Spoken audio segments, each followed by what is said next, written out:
हे आपलं जनगणनेचं वर्ष म्हणजे ज्या वर्षाला जनगणना होणं आवश्यक आहे असं 2021 हे वर्ष आहे. पण सरकारनं जनगणना ही 2021 मध्ये केलेली नाही.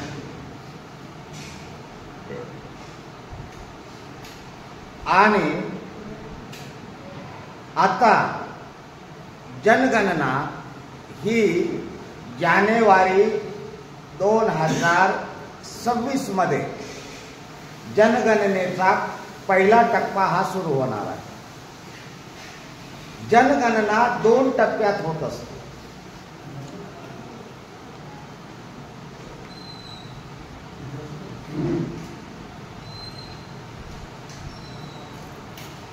National register of population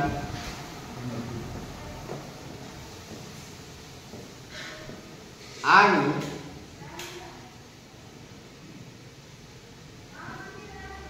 national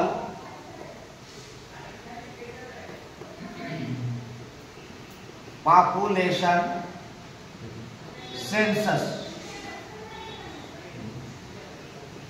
या 2 फेज मध्ये जनगणना होत असते. आता जनगणनेच्या बाबतीमध्ये समाजामध्ये प्रचंड प्रमाणाचे संभ्रम आहे. विशेषतः बौद्ध समाज या समूहामध्ये 2011 पासून 2011 पासून प्रचंड प्रमाणाचे संभ्रम निर्माण झालेले आहे. आणि या संभ्रमावर अधिकृतरित्या कोणत्याही संघटनेनं, कोणत्याही विचारवंतानं, कोणत्याही भंतेजीनं, कोणत्याही बौद्ध महासभेच्या वरिष्ठांनी, राजकीय पक्षाच्या वरिष्ठांनी याबद्दल कुठलीही आपली भूमिका जाहीर केलेली नाही आणि हा विषय समजून घेतलेला नाही. भूमिका कधी जाहीर होईल? जेव्हा तो विषय ती व्यक्ती समजून घेईल. ती व्यक्ती समजून घेईल. हा प्रश्न जो निर्माण झाला, हा प्रश्न निर्माण झाला 14 ऑक्टोबर 1956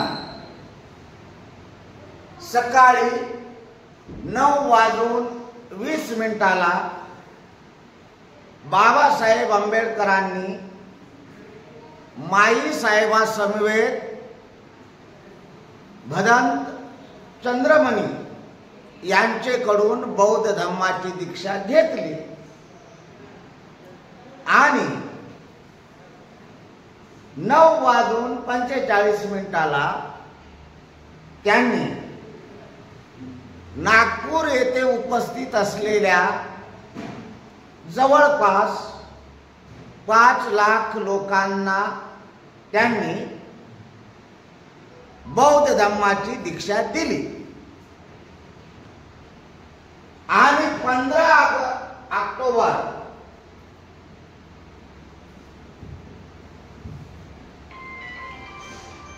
1956 त्यांनी बौद्ध धम्म मी का स्वीकारला, बौद्ध धम्माची मी समाजाला दीक्षा का दिली आणि याच्या पुढे आता काय करायचंय याचं सविस्तर असं 1 तासाचं भाषण बाबासाहेबांनी केलं आणि त्या त्यामध्ये सांगितलं की इथून जाणाऱ्या दरेकाला बौद्ध धर्माची दीक्षा द्यायची. आणि मग महाराष्ट्रामध्ये 1951 जनगणना 1951 बौद्धांची लोकसंख्या महाराष्ट्रामध्ये 2800 आहे. किती? 2851. आपण धर्म स्वीकारला 56. त्याच्यामुळं 51ला बौद्धांची लोकसंख्या 2800. 1961ला जनगणना झाली. 61ला दर 10 वर्षाला जनगणना होत असते. हे 1871 पासून सुरू आहे. तेव्हापासून सुरू आहे 1871 पासून. दरवर्षी जनगणना दर 10 वर्षाला जनगणना करायची. आणि लोक किती आहेत, लोकांची सामाजिक आर्थिक परिस्थिती कशी आहे, त्याच्यानुसार सरकारने आपली धोरणं आखायची. आणि जनकल्याण कोणत्या बाबीवर करावं लागेल, इन्फ्रास्ट्रक्चर कुठं द्यावं लागेल, कोणत्या घटकाला विशेष अनुदान द्यावं लागेल, याबद्दलचं सगळे नियोजन सरकार त्याच्या आधारे करीत असते. आणि मग 61ला जेव्हा जनगणना झाली तेव्हा बौद्धांची लोकसंख्या ही 27 लाख झाली.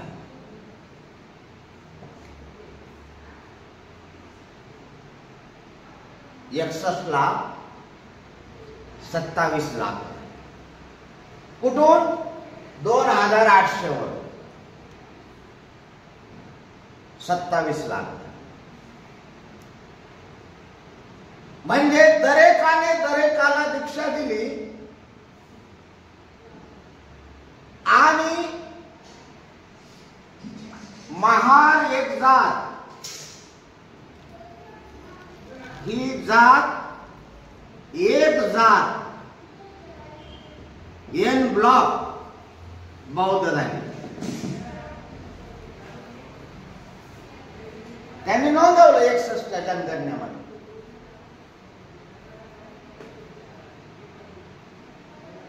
आणि बौद्ध. आता याच्यामध्ये 1956 आहे आपलं दीक्षाविधी, ऑक्टोबर, नागपूर.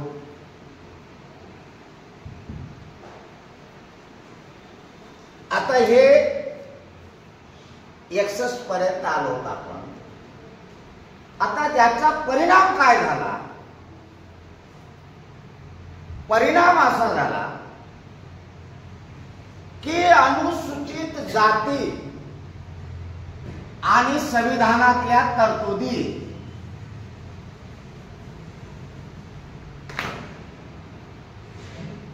संविधान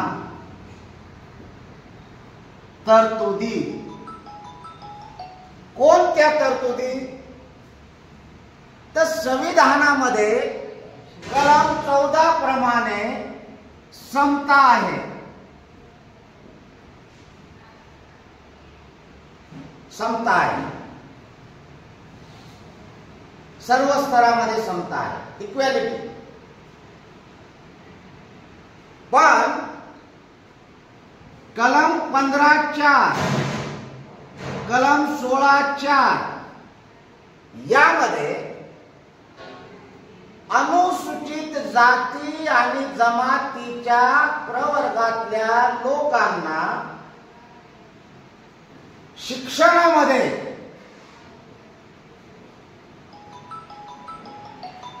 आरक्षण आणि 16(4) नुसार नोकऱ्यामध्ये आरक्षण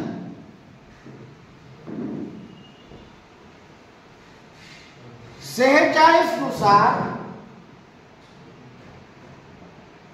अनुसूचित जाती जमातीच्या विकासासाठी खास लक्ष सरकारने देण्याची तरतूद. कुणासाठी? Scheduled caste, scheduled tribe. त्यानंतर 330, 332, 330 नुसार लोकसभा आणि विधानसभेमध्ये लोकसंख्येच्या प्रमाणात अनुसूचित जाती, शेड्यूल्ड कास्ट आणि शेड्यूल्ड ट्राईब यांचं प्रतिनिधित्व.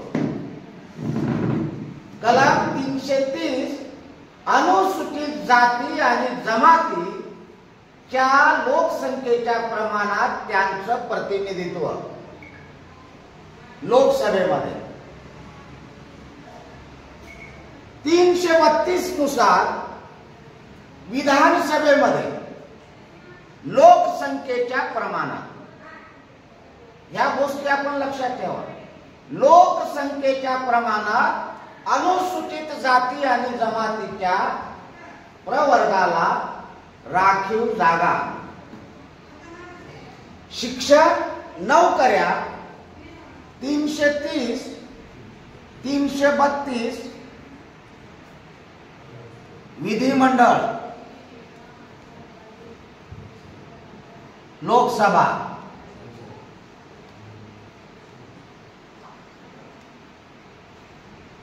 कुणाला? अनुसूचित जाती आणि जमातीला. यामध्ये आता एक लक्षात ठेवा, तुम्ही वया काही आणल्या नाही वाटायचं. तुम्ही फार लाईटली घेतलंय. मी लाईटली घेतलं नाही, मी रात्री झोपलो नाही. अनुसूचित जाती आदेश, ऑर्डर ऑफ शेड्यूल्ड कास्ट 1950.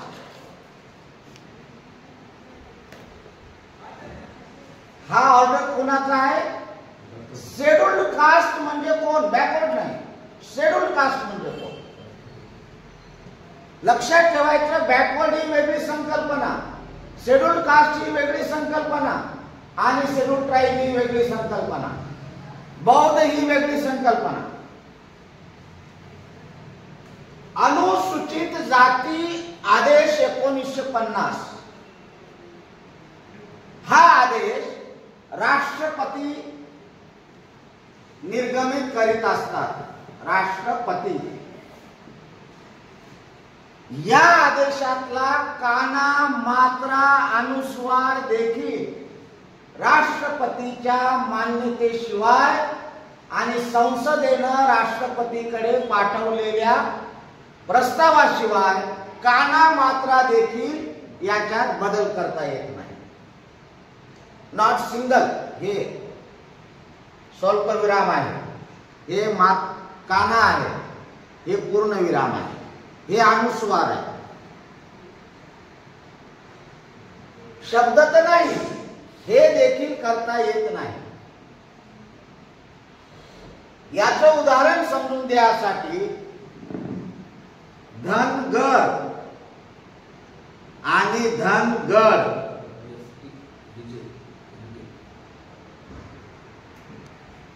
इंग्रजीमध्ये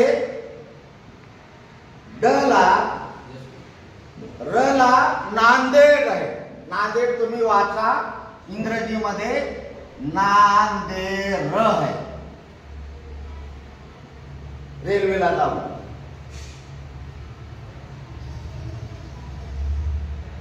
BHIR बीड, त्याला मराठीमध्ये आपण बीड म्हणतो आणि याला ड म्हणतो. असा आहे. पण हे र, इथं ड, हे या यादीमध्ये असल्यामुळं राष्ट्रपतीच्या त्या शेड्यूल कास्टच्या यादीत हे नाही. हे ओबीसीच्या यादीत आहे. पण ओबीसीची ऑर्डर असो, शेड्यूल कास्टची ऑर्डर असो, शेड्यूल ट्राईबची ऑर्डर असो, राष्ट्रपतीच्या मान्यतेशिवाय काना मात्रा देखील बदलता येत नाही. याच्यासाठी मिलिंद कत्राळे विरुद्ध महाराष्ट्र स्टेट या निकालामध्ये सुप्रीम कोर्टाने स्पष्ट सांगितलेलं आहे. आणि म्हणून हे रच ड सुप्रीम कोर्टानं फेटाळलं.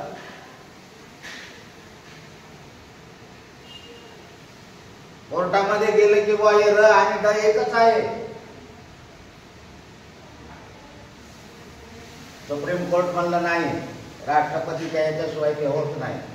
काय करायचंय, ते प्रस्ताव संसदेत पास करा, राष्ट्रपतीच्या सहीनं ते करा. आम्ही ते करू शकत नाही, कोणीही करू शकत नाही. Not see even supreme court also make mutation in the list of schedule caste, schedule tribe and OBC. मग ही जी ऑर्डर आहे अनुसूचित जाती ऑर्डर, अनुसूचित जाती आदेश 1950 काय आहे? 50चा आदेश आहे. तेव्हा आपण धर्मांतर केलेलं नव्हतं. हा आदेश आहे की संविधानाने अनुसूचित जाती म्हणून ज्या घोषित केलेल्या आहेत आणि त्यांना जे काही रिझर्वेशन आहे किंवा सवलती आहेत, स्पेशल प्रिव्हिलेजेस आहेत, स्पेशल कन्सेशन्स आहेत, ते केवळ आणि केवळ Hindu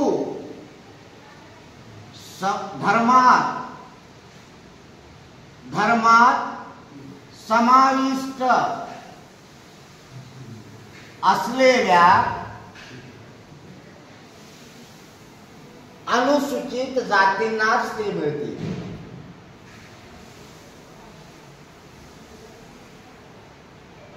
scheduled caste 1935च्या schedule act नुसार जे शेड्यूल तयार झाले, दोज वेअर अनटचेबल्स. अनटचेबिलिटी कुठे आहे? हिंदू धर्मामध्ये.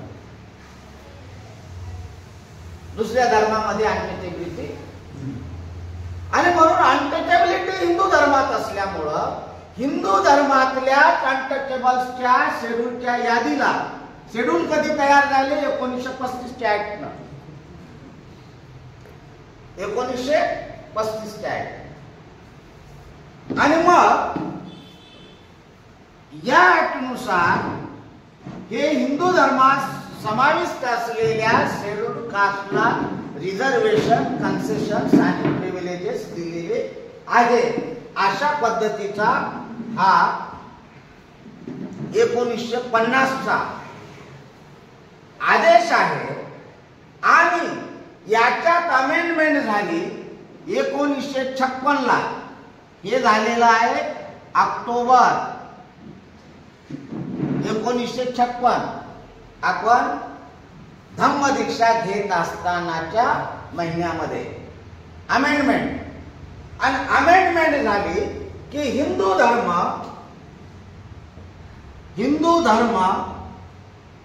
व शीख धर्म या धर्माला मानणाऱ्या अनुसूचित जातीलाच रिझर्वेशन असेल, इतर धर्माला मानणाऱ्या अनुसूचित जातीच्या लोकांना रिझर्वेशन या ऍक्ट नुसार राहणार नाही. Amendment 1956. Then doctor Babasaheb Ambedkar was there. आणि म्हणून बाबासाहेब म्हणले, तुम्ही चिंता करू नका सवलतीची, कारण त्या सवलती माझ्या पोटाच्या खिशात आहे. ह्या ज्या मिळवून दिल्या ते मीच मिळवून दिल्या आणि आता बौद्ध धर्म स्वीकारल्यानंतरही त्या मी मिळवून देईल. ते माझ्या पोटाच्या खिशात आहे. तुम्ही चिंता करू नका, तो कागद माझ्याकडे आहे. बाबासाहेब 15 ऑक्टोबरच्या भाषणामध्ये म्हटलेले आहे. मग अमेंडमेंट झाली. हिंदू आणि शीख धर्मा व्यतिरिक्त इतर शेड्यूल कास्टला ह्या प्रिव्हिलेजेस नाही, सवलती नाही. आणि म्हणून मग आपल्या लोकसभा आणि विधानसभा याच्यातल्या जागा या कमी झाल्या. त्या कमी झाल्या. 61 ला आपण म्हटलं की आम्ही बौद्ध आहोत. ठीक आहे, बौद्ध आहात, मग तुम्ही शेड्यूल कास्ट नाही.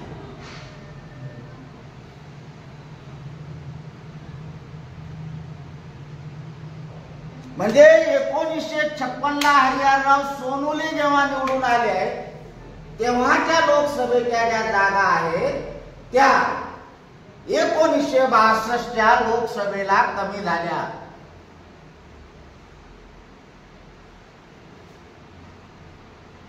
पण हे आपल्या लक्षात आलं नाही. म्हणजे बौद्धांच्या हे आलं कोणाच्या?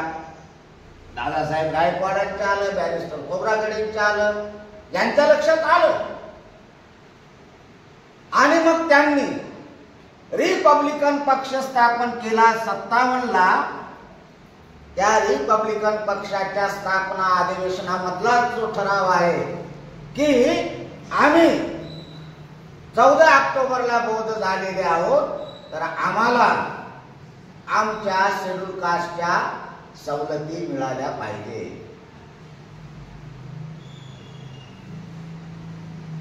त्यांनी लढा सुरू केला. 1964 ला जे काही भूमिहीनांचा सत्याग्रह झाला त्याच्यातही ही मागणी आहे. आणि मग 1960च्या दरम्यान जेव्हा महाराष्ट्र स्टेट तयार झालं तेव्हा यशवंतराव चव्हाण आणि दादासाहेब गायकवाडांची युती केली. त्याचं पहिलं कलम आहे की महाराष्ट्रामध्ये आम्ही धर्मांतरित झालेल्या बौद्धांना आम्ही आरक्षण महाराष्ट्रात देऊ. कुठल्या क्षेत्रात? शिक्षण आणि नोकऱ्या. कारण शिक्षण आणि स्टेट सर्व्हिसेस हे स्टेट पॉलिसी मध्ये आहे. इलेक्शन हे केंद्राच्या लिस्टमध्ये आहे. म्हणून केंद्राच्या लिस्ट मधलं आम्ही करू शकणार नाही, पण राज्याच्या लिस्ट मध्ये आम्ही तुम्हाला शेड्यूल कास्टच्या ज्या सवलती आहेत त्या तुम्हाला नवबौद्ध म्हणून आम्ही तुम्हाला देऊ. आणि हा प्रश्न 1960 ला नोकऱ्यापुरता महाराष्ट्रात शिक्षणापुरता सुटला. आणि त्याच्यामुळं आपल्याला याच्याबद्दल काही वाटलंच नाही. कारण आपले मुलं केंद्र शासनाच्या नोकऱ्यांमध्ये गेले नाही. गेले तरी आपण महार समाजाचं कास्ट सर्टिफिकेट काढलं आणि केंद्र शासनात लागलो. त्याच्यातही काही वाटलं नाही. त्याच्यातही काही वाटलं नाही. म्हणजे 60 ते 70च्या दशकामध्ये काही वाटलं नाही आपल्याला. 70 ते 80 पर्यंत काही वाटलं नाही. पण आपले नेते सतत दिल्लीमध्ये झगडत होते, पार्लमेंटमध्ये झगडत होते. पण 70-75 नंतर आपलं पार्लमेंटमध्ये जाणंच बंद झालं. दादासाहेब गायकवाड त्यांच्या काळामध्ये त्यांनी आपलं वजन खर्च करून ते पार्लमेंट पर्यंत कशा तरी पद्धतीनं जात गेले. 77लाही बॅरिस्टर खोब्रागडे निवडून आले, BC कांबळे निवडून आले. त्यांनी पार्लमेंटमध्ये या मुद्दे मांडले. 77ला तुम्हाला बौद्ध व्हायला सांगितलं कुणी, असं मोरारजी देसाईने जेव्हा म्हटले, तेव्हा आपले खासदार आपले भैयासाहेब आंबेडकर हे त्या मुद्द्यावरच गेलते की आम्हाला केंद्र शासनाच्या सवलती मिळाल्या पाहिजे. आम्ही बौद्ध झालो तर आम्हाला आधी होत्या, मग आम्ही समतेचा मार्ग स्वीकारला तर आमच्या सवलती का जातात? आम्ही बौद्ध झालो, आमच्या सवलती का गेल्या? तर मोरारजी भाई म्हणाले की तुम्हाला बौद्ध व्हायला कोणी सांगितलं? हा जो प्रसंग आपल्याला माहिती आहे ते या सगळ्या संघर्षातला आहे. तिथपर्यंत आपला संघर्ष तेवत होता बौद्धांचा. आणि मग 1990ला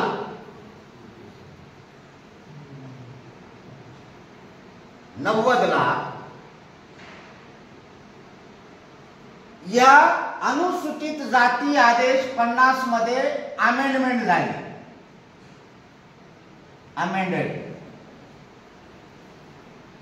अमेंडमेंट काय झाली की हिंदू धर्म, शीख,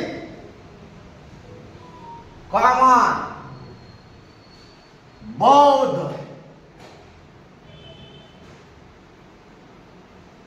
हिंदू धर्म, शीख धर्म, बौद्ध धर्म मानणाऱ्या शेड्यूल कास्टला शेड्यूल कास्ट म्हणून मान्यता राहील आणि त्यांचे अधिकार रिझर्वेशन्स राहतील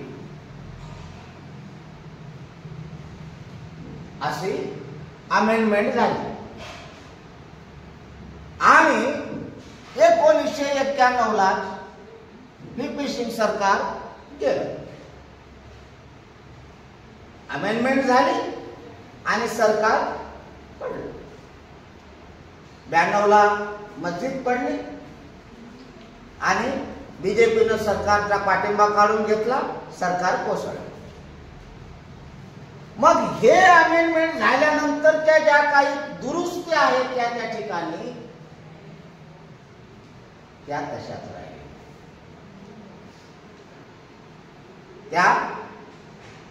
तशाच राहिल्या. आणि मग 90च्या नंतर मोठ्या प्रमाणामध्ये बौद्ध समाजातली जागृती, अस्मिता ह्या गोष्टी समाजामध्ये घडून आल्या. आणि समाजात घडून आल्याच्या नंतर आम्ही आता महार नाही, आम्ही आता बौद्ध आहोत, ही अस्मिता समाजामध्ये जागृत आहे. शहरी भागामध्ये, ग्रामीण भागामध्ये त्यांनाही ही जागृती झाली की आम्ही बौद्ध आहोत. आणि मग आपले विहार उभे राहिले, बंदीजींची संख्या वाढली आणि आपापला सांस्कृतिक जो काही आहे, आपला सांस्कृतिक म्हणजे उत्थानाकडे आपली दिशा गेली. धम्म परिषदा होऊ लागलेल्या आहेत. 88ला झाली आणि तिथून आपली दरवर्षी अखंडित अशी आता 35-36वी धम्म परिषद होईल लागली. म्हणजे हे सगळे जागृती झाल्याच्या नंतर आपलं जे लक्ष आहे इकडचं लक्ष आपलं दुर्लक्ष झालं. इकडचं लक्ष दुर्लक्ष. मग आता हे येतंय कधी? एखाद्या माणसाचा मुलगा इन्कम टॅक्स ऑफिसर म्हणून जेव्हा सिलेक्ट होतो केंद्र सरकारमध्ये, जीएसटी विभागामध्ये, रेल्वेमध्ये, तेव्हा मग आता हा प्रश्न येतो की कास्ट सर्टिफिकेट काय काढायचं. कारण 1960 ला यशवंतराव चव्हाण आणि दादासाहेब गायकवाडांच्या युतीचं जे महत्वाचं फलित आहे ते आहे की महाराष्ट्रामध्ये सवलती आणि धर्मांतरित झालेल्या महार समाजाचं कास्ट सर्टिफिकेट. कास्ट सर्टिफिकेट आणि त्याचा नमुना. कास्ट सर्टिफिकेट काय? This is to certify that Bhimrao Jalbaji Hatkar is a Buddhist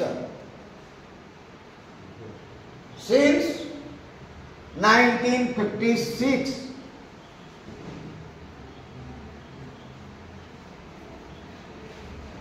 He converted into Buddhism to Mahar. Schedule caste number 37. हे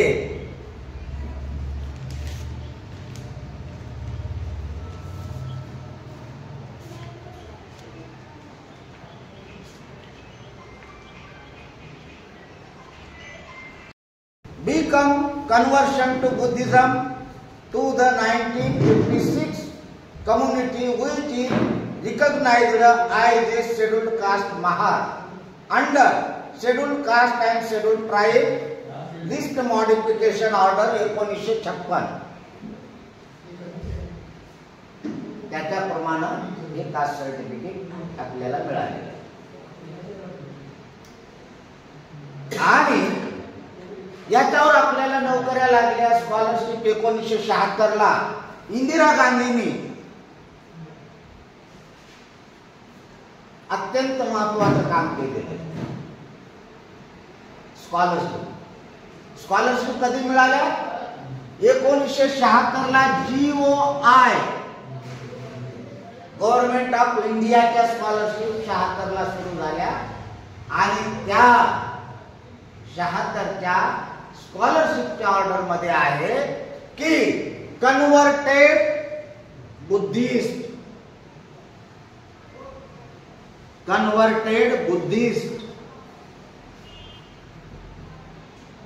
फ्रॉम महार नंबर 37.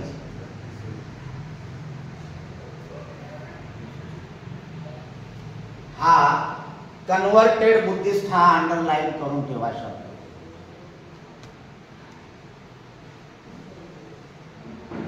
मग आता हे पूर्ण ज्या काही गोष्टी आहेत त्या लोकसंख्येवर आधारित आहे आणि शेड्यूल कास्टच्या यादीवर आधारित आहे.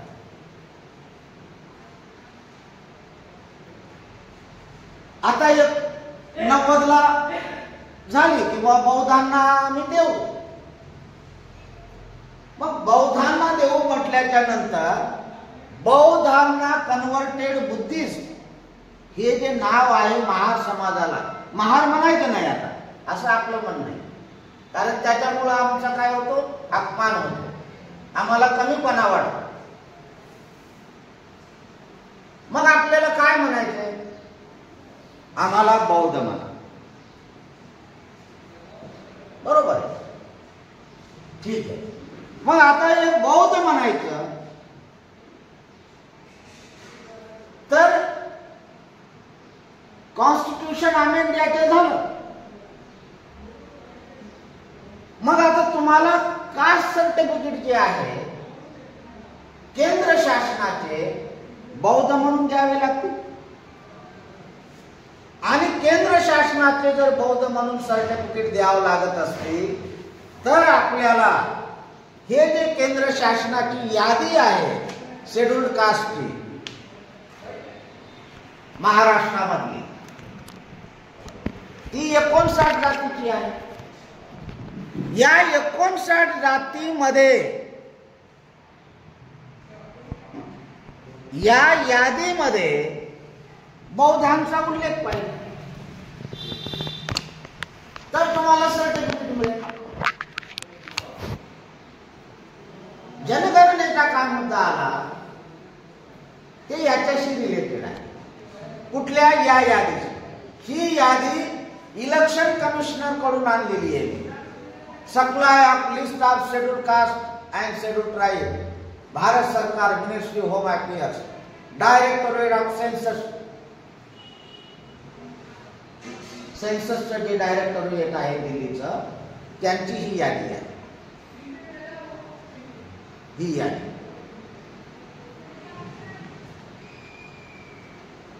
आता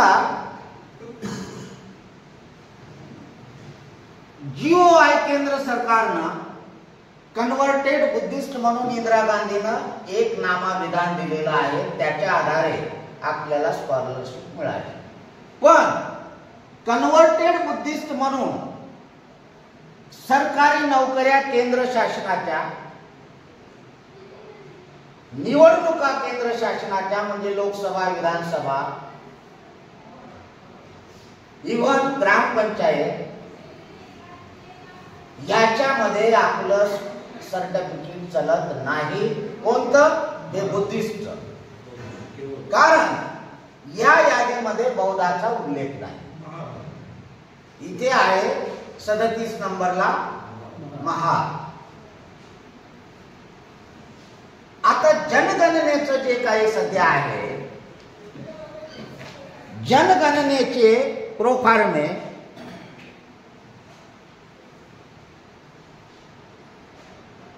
मी रात्री डाउनलोड करून आणलेले आहे.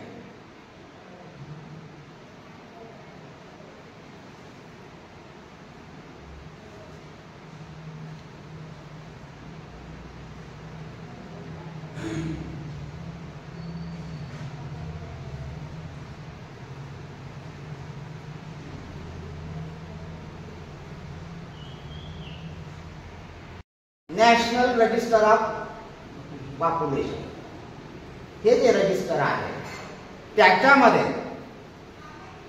त्याच्यामध्ये धर्माचा कॉलम नसतो. त्याच्यात फक्त शेड्यूल कास्ट आणि शेड्यूल ट्राइबचा कॉलम आहे. म्हणजे आतापर्यंतच्या ज्या काही, एक लक्षात ठेवा की आतापर्यंतच्या ज्या काही जनगणना आहेत 1931 नंतर 31 ची झाली, 41 ची झाली होती, नेहरूने ती रद्द केली. नंतर 51 ला ठराव घेतला की कास्ट वाईज सेन्सस करायची नाही.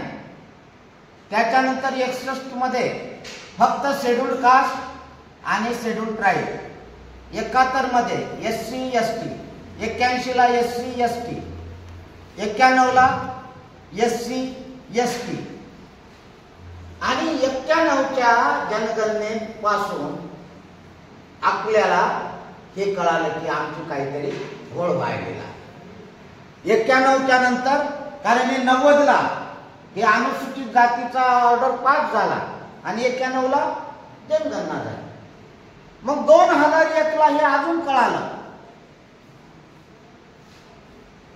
2001 ला हे अजून कळालं. तर आता मी जनगणनेचा जो प्रोफार्मा आहे ते तुम्हाला सांगतो. पहिला, हाऊस होल्ड म्हणजे घराची गणती होती, कुटुंबांची गणती होती.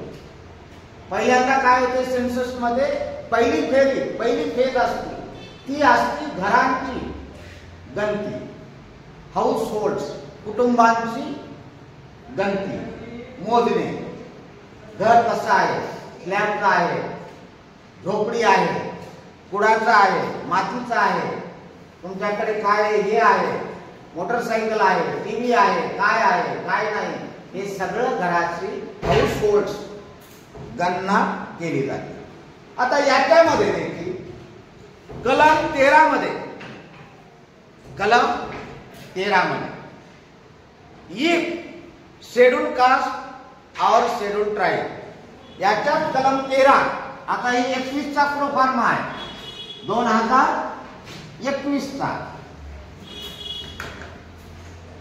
तुम्ही काय कोणी तयारी करून न आल्यामुळे मी आता काय एवढं सांगून समाप्त करतो. 21चा जो काही आपला हे आहे प्रोफार्मा, याच्यातला हाऊस होल्ड NPR त्याला म्हणतो, त्याला आहे कॉलम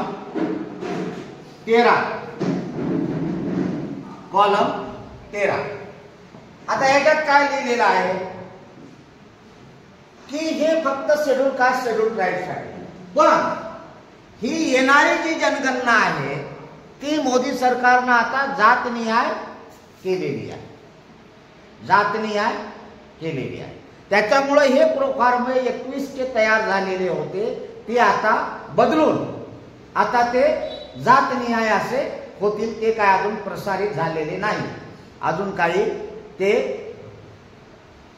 त्यांनी अजून तयार केलेले नाही. आता आपला प्रश्न काय, आधीपासूनच आपली काउंट होत असल्यामुळं आपला प्रश्न इतरांच्या जातीशी काही रिलेटेड नाही. आपला प्रश्न आपल्या कास्टशी आणि आपल्या धर्माशी रिलेटेड आहे. 13 मध्ये काय असतंय, कॉलम 13 इथे त्यांनी दिलेला असते schedule caste code number 1, schedule tribe code number 2, other than schedule caste नाही आणि शेड्यूल ट्राईब नाही, दुसरे कोणीही असते, ते कोणीही असते. आता याच्यामध्ये काय येईल, समजा ओबीसी येईल, ओबीसी 3 येते आणि 4 ला काय येईल, त्याला schedule caste schedule tribe non schedule caste non schedule tribe non OBC म्हणून ती काय येईल, 4 येईल, म्हणजे ओपन. मग आता हे कॉलम नंबर 13 आहे, हे आहे हाऊस होल्डचा, कुटुंब आणि घराची गिनती. हे बघा, हे असं प्रोफार्मा राहतं.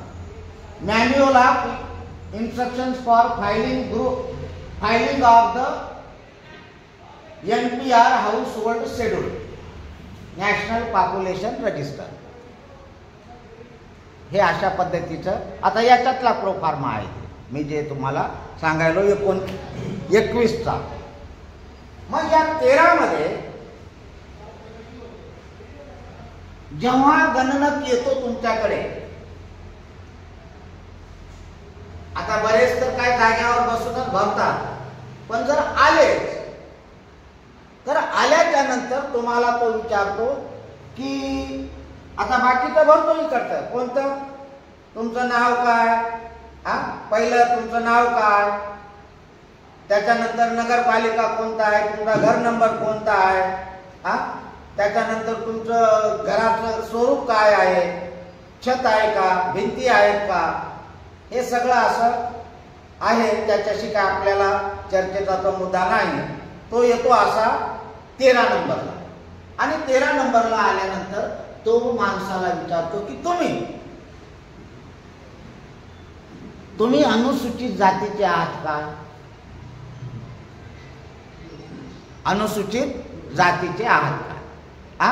परवाना नगरला गेलो आणि वाघमारे साहेबांना विचारलं की वा तुम्ही अनुसूचित जातीचे आहात का. आता इथे आला प्रश्न,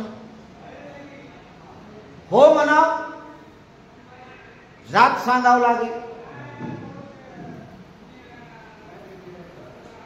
म्हणून मग आपले माणसं काय म्हणतात, नाही. मग तिथे काय येतंय, वाघमारे इथं 3, म्हणजे शेड्यूल कास्टचा एक माणूस शेड्यूल कास्ट मधून ओपन मध्ये गेला.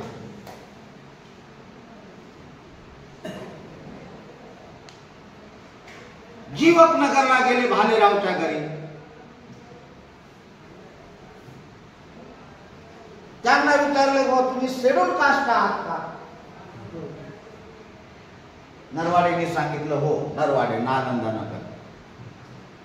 हो म्हटले, तिथं त्यानं काय करते, हो म्हणल्या बरोबर हे त्याच्याकडे यादी आहे ही पुन्हा दिलेली यादी आहे, केंद्र सरकारनं महाराष्ट्रासाठी दिलेली, त्या स्टेटसाठी त्या यादी ही यादी.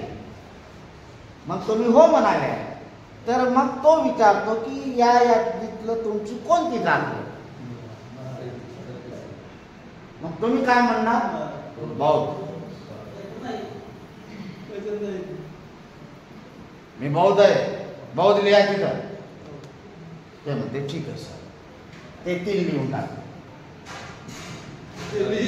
कारण याच्यात नाहीच ना बौद्ध, ते याच्यात बौद्ध नाही ना. आणि तुम्ही बौद्ध म्हणायचे आणि अनुसूचित जाती म्हणायचे अदर दॅन एससी. ते काय वाद करणार नाही. ते काय करणार? 3 करणार. आता अनुसूचित जातीचे म्हणून बौद्ध म्हणल्यामुळं ते other than schedule caste, schedule tribe. आता भालेराव म्हणले हो सर मी शेड्यूल कास्ट आहे आणि महाराज. मग ते म्हणतात ये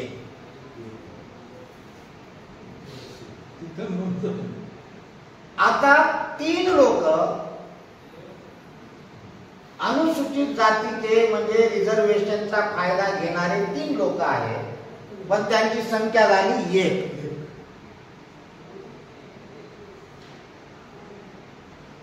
आता नोकऱ्यामध्ये 1 जागा निघणार, 3 निघणार नाही, कारण ते लोकसंख्येवर आहे.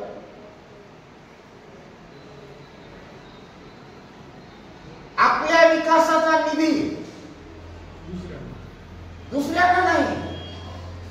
शेड्यूल कास्ट किती येतं? 1%. आता टक्केवारी करा 1%. इथं जेवायला किती लोक होतं? वाघमारे बी आहेत, भालेराव येत, नरवाडे येत. तिकडून वाढत किती लोकांचे आले? 1. कारण इथं जेव्हा तुमचे मुलं स्कॉलरशिपला घेतात तेव्हा महाराष्ट्रामध्ये बौद्धाचं कास्ट सर्टिफिकेट आहे, त्याच्यामुळं स्कॉलरशिपचा निधी येतो, विकासाचा निधी येतो. पण कोणत्या प्रमाणात येतो? 1% प्रमाणात.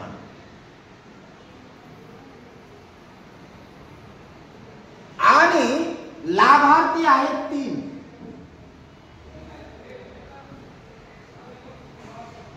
लाभार्थी किती झाले? सगळ्याकडे कास्ट सर्टिफिकेट आहे. तरतूद व्हायला म्हणजे या सगळ्या गोष्टीचे जे गंभीर परिणाम व्हायले ते इथे परिणाम व्हायले. आणि शेड्यूल कास्ट मधल्या छोट्या छोट्या जाती ज्या आपल्या विरुद्ध चाललेल्या आहेत त्या इथून चाललेल्या आहेत. त्याचं म्हणणं की आहे निधीचे ना झालाय आणि लोकसंख्येच्या बळावर आमचे खायले.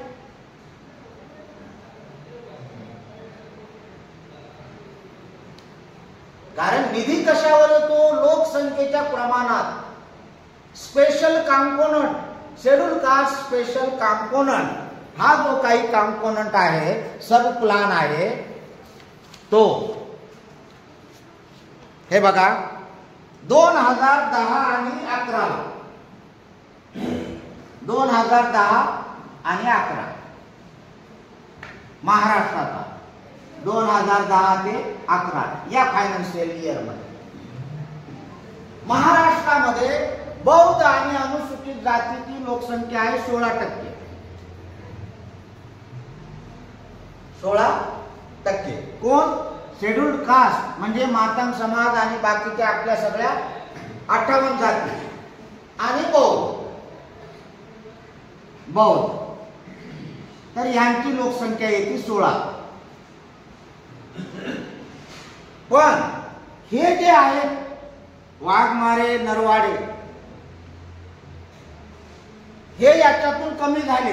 16 मधून किती कमी झाले? हे 5% कमी झाले, म्हणजे राहिलेत 11. मग 11च्या हिशोबाने काय झालं, महाराष्ट्रामध्ये 3,867 कोटी आपला special component schedule caste plan 3,800 कोटी 11% प्रमाणात. जर 16% प्रमाण आला असता तर ते जवळपास 6,800 आला असता.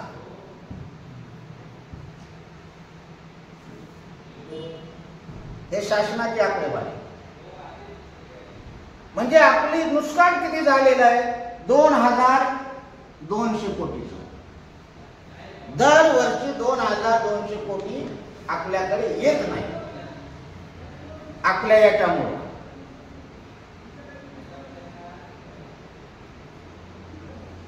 हे कारण संख्या कमी झाली. आणि मग विकासासाठी काय होतं की आपण हे यायचा निधी आलेला आपल्या वार्डामध्ये येत राहतो, आपल्या महात्मा फुले मंडळाला येत राहतो, आपले लोक ट्रॅक्टर घेत राहतात, सामाजिक न्याय विभागाला येत राहतात, सगळ्यासाठी येते. त्याच्यात आपण पुढे राहतो लोकसंख्येच्या प्रमाणाने.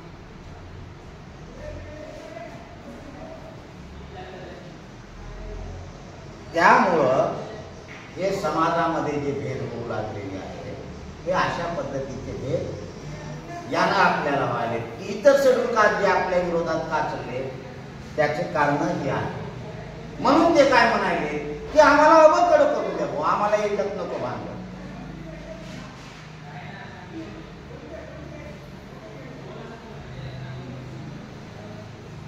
आणि आता जनगणनेचा जो काही मुद्दा आहे,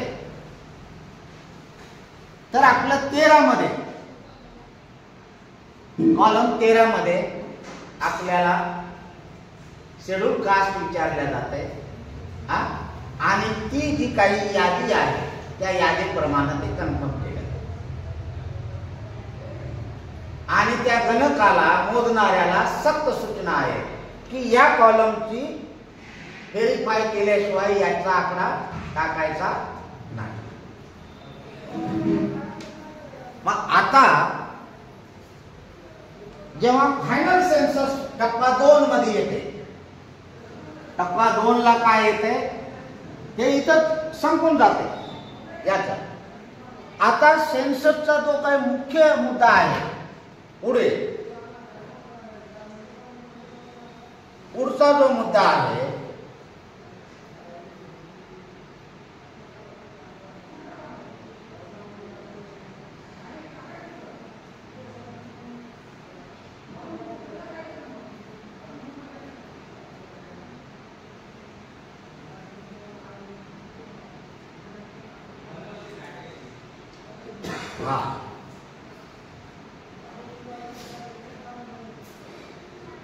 आता जेव्हा दुसऱ्यांदा जनरल सेन्सस होईल त्यावेळेस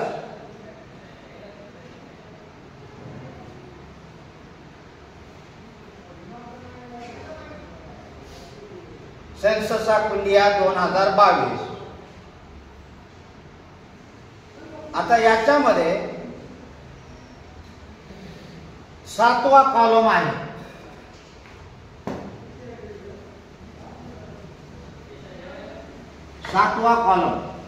कॉलम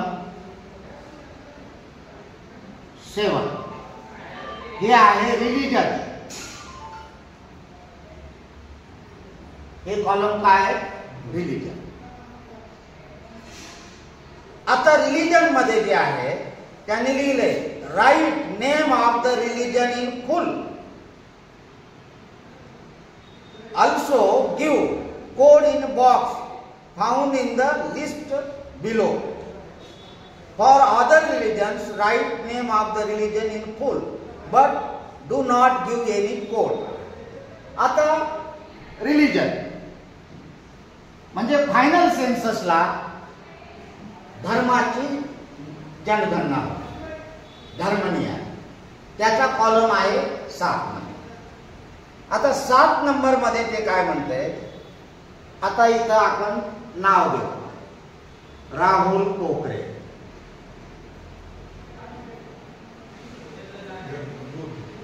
राहुल कोकरे यांच्या घरी केला जनगणना आणि त्यांनी 7व्या नंबरला आले.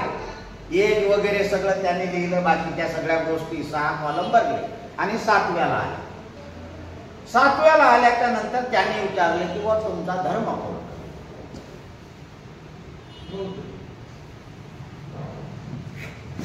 त्यांनी म्हणले नाही मी कोणत्या धर्माला मानित असे म्हणतो. मी कोणत्या धर्माला मानित नाही किंवा माझा धर्म नाही, माझा धम्म आहे. माझा काय आहे? बौद्ध धम्म आहे, ते धर्म नाही. ते म्हणे ठीक आहे सर, जय भीम जय भारत. हा झालं. आता असं जर असेल तर याच्यामध्ये काय लिहायचं त्याचे त्यांनी सूचना दिलेल्या आहेत. जर समजा हिंदू म्हटला तर त्याला 1 टाकायचं, मुस्लिम म्हटला 2 टाकायचे, ख्रिश्चन म्हटले 3 टाकायचे, शीख म्हटले 4 टाकायचे, बुद्धिस्ट म्हटले बौद्ध 5 टाकायचे, जैन म्हटले 6 टाकायचे. आणि याच्या व्यतिरिक्त जर कोणी म्हणला की आता रविदास धर्म एक आहे, कर्मकार समाजाने एक रविदास धर्म काढ, किंवा कोणी काय म्हणलं मी लिंगायत आहे, शिवधर्म म्हणजे शिवधर्म आहे, तर त्याला काय येईल? हे नंबर येणार नाही, त्याचं नाव येईल शिवधर्म, त्याला नंबर नाही. आणि या लोकांनी सांगितलं, राहुल कोकरेने सांगितलं की मी बौद्ध आहे, तर यांच्या पुढे 3 नंबर येईल, आपलं 5 नंबर येईल आणि बौद्ध असं लिहिलं नाही. कारण त्याच्यात लिहिलंय right full name of religion with code. हे कोड आहे 5 नंबर आणि त्याच्या पुढे बौद्ध लिहिलं. एक इरफान साहेब आहेत, ते काय म्हणतील की बाबा मी जे आहे मुस्लिम आहे, 2 मुस्लिम. कोणीतरी कुलकर्णी आहे, ते म्हणेल हिंदू 1. अशा पद्धतीनं हे धर्माचा कॉलम आहे. या धर्माच्या कॉलम मध्ये कोणाचीही काही कुठे शंका नाही. या ठिकाणी मातंग समाजाने असो, चर्मकार समाजाने असो, भटक्या विमुक्तांनी असो किंवा बौद्धांनी असो, या कॉलम मध्ये कॉलम नंबर 7 मध्ये आपण बौद्ध म्हणून नोंदवलं पाहिजे.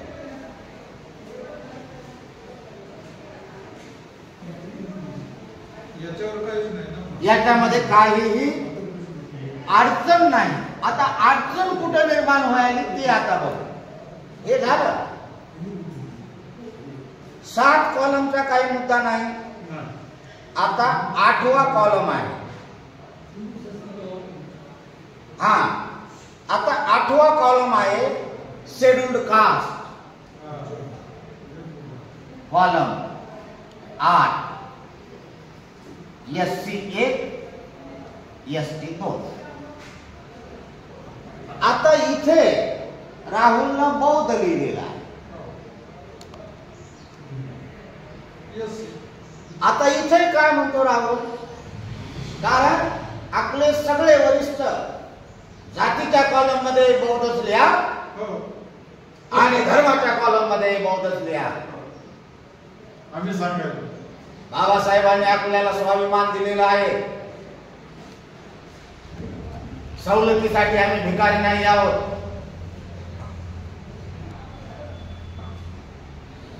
जरांगे पाटील लढल सवलतीसाठी, आम्हाला गरज नाही तरी.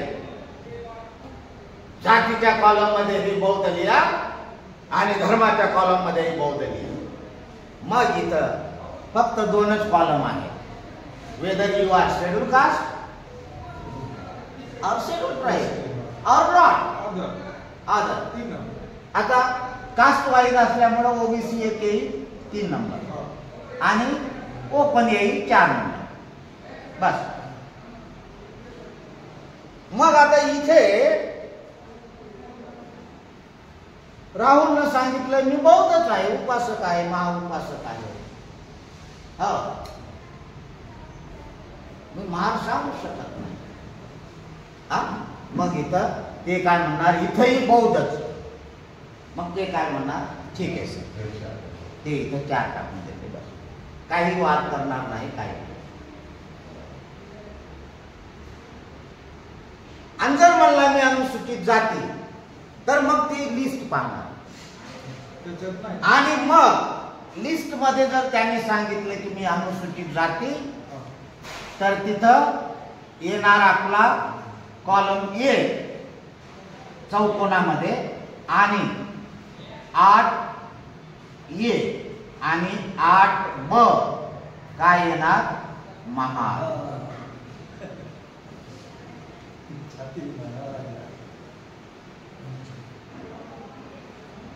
महार सांगितलं तर तो शेड्यूल कास्ट मध्ये, कारण तो कॉम्प्युटर घेणार आहे ना, हे कॉम्प्युटर उद्या हे सगळं ऑनलाईन आणि कॉम्प्युटराइज जनगणना आहे. इथं मी हे म्हणायला ते म्हणायला काही हे नाही, तसा सॉफ्टवेअर आहे. एक म्हणलं की इथं तुमचं त्या 59 जातीपैकीच जात आली पाहिजे, त्या व्यतिरिक्त इथं जात येऊ शकत नाही. 2 म्हटलं की अनुसूचित जमातीच्या ज्या काही 47 जाती आहेत त्याच्यापैकी तिथं जात येईल, कारण ते कॉम्प्युटर घेणार नाही.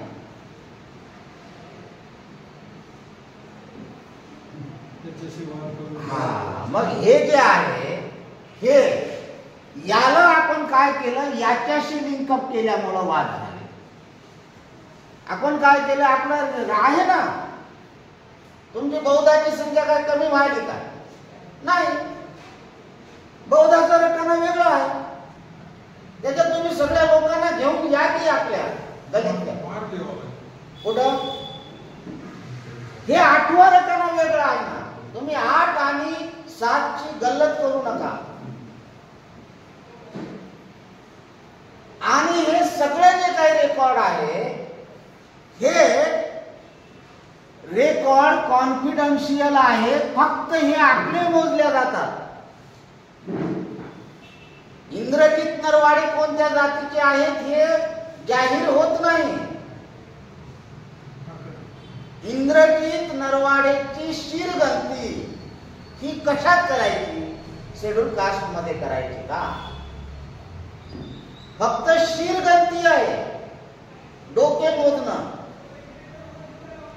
म्हणजे इथं महार लिहिलं आपलं राहुलनं, म्हणून हे काही असं जगाच्या पातळीवर युनोवर ते काही जाहीर होणार नाही की राहुल कोकरे महार आहेत म्हणून. तर राहुल कोकरे 1 ऑफ द शेड्यूल कास्ट कॅटेगरीचा व्यक्ती आहे. त्याची लोकसंख्या शेड्यूल कास्ट मध्ये मोजल्या जाईल आणि शेड्यूल कास्ट मध्ये याच्यासाठी मोजायची की शेड्यूल कास्टच्या आधारावर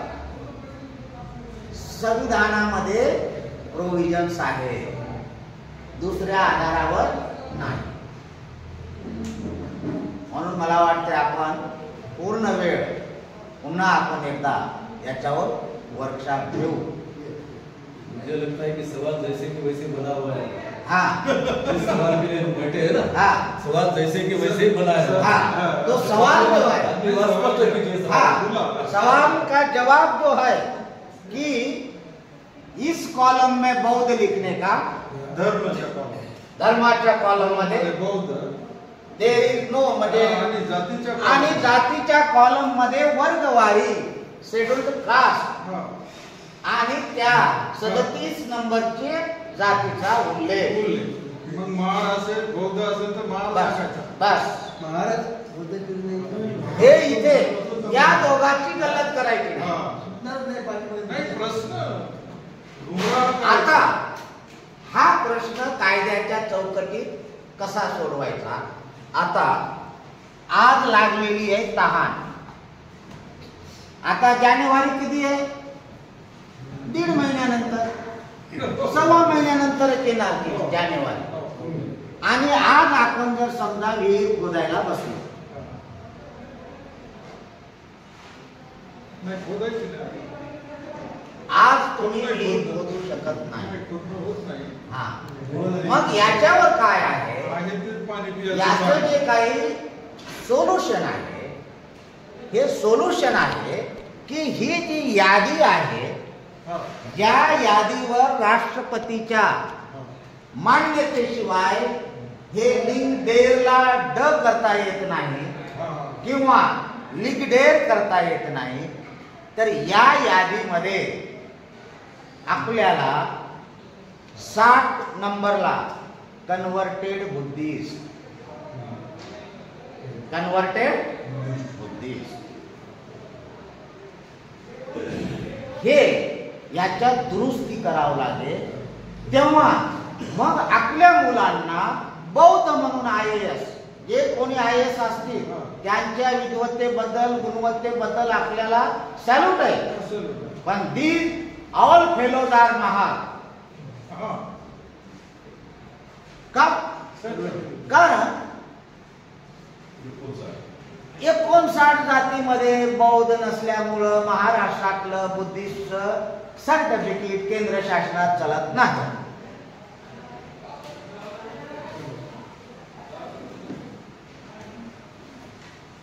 मग येरेकर असो, शेरेकर असो, कोणी असो, ते सगळी माणसं त्यांनी इथे बौद्ध म्हणून सर्टिफिकेट काढले आणि केंद्र शासनात जेव्हा त्यांना नोकऱ्या लागल्या तेव्हा त्यांचा प्रोफार्मा त्यांनी दिला. त्याच्यावर डेप्टी कलेक्टरनी सही करून त्यांना महार म्हणून सर्टिफिकेट दिलं. ते त्यांनी ग्राह्य धरलं. आता चांगल्या पदावर लोक आहेत.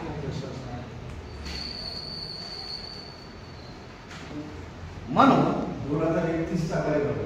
आ 2031 हा, आता तेव्हा आपण नसू, नाही तेव्हा आपण नसू. आता असलो समजा मी, तर मी काय म्हणणार, बघा हे बघा मी एकटा किती दिवसापासून हे करायलो, हे बघा हे माझं 2010च आहे. म्हणजे 11च्या जनगणनेच्या वेळेस मी आर्टिकल लिहिलंय